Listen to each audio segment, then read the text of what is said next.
приехали, тут наш водитель звонит своей девушке и говорит, что через минут 15 мы уже будем у тебя.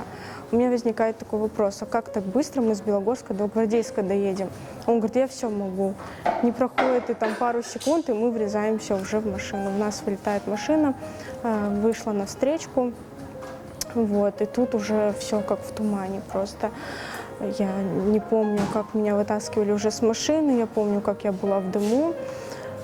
Это, наверное, больше шоковое состояние, но сознание я не теряла вообще.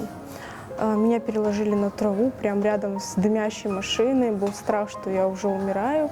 Но после произошло какое-то чудо. Я считаю, что это от Всевышнего. Мне он подарил жизнь. Ехала скорая помощь, которая вообще не по нашему вызову, а чисто случайно уже кому-то оказала помощь, ехала обратно. Они забрали меня.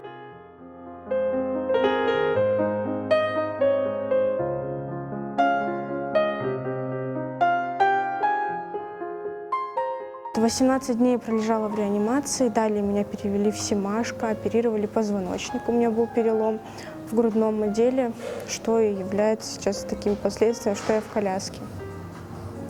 Было сдавление спинного мозга, от этого мне отказали ноги.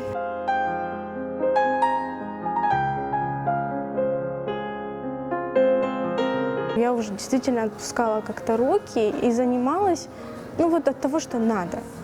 Надо и все. Не было прям рвения какого-то идти на эту тренировку.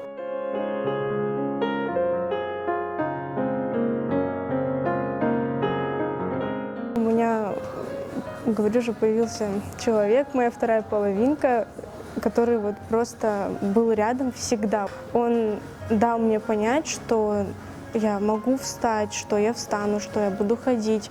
Когда мы поехали в Турцию на операцию, он просто всегда был рядом, кормил с ложечки.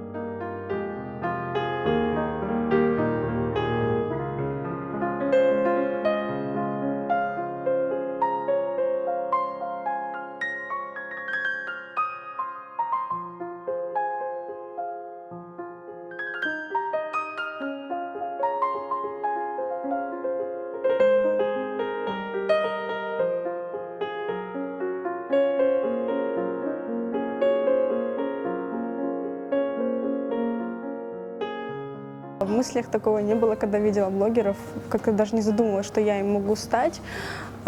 Все началось с того, что я начала выкладывать фотографии свои, просто где-то в коляске, и просто люди начали как-то так активно это все лайкать, комментировать, писать мне личные сообщения.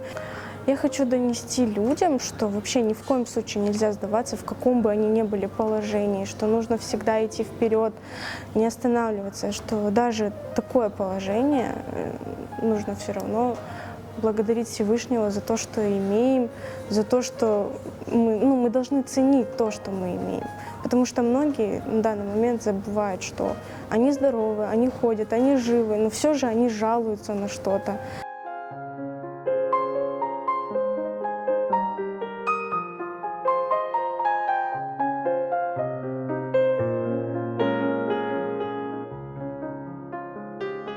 Счастье, здоровье моей семьи, родных. Я, конечно, раньше не задумывалась, даже когда раньше желали здоровья или еще что-то, а сейчас это действительно самое такое, не знаю, нужно ценить то, что мы здоровы.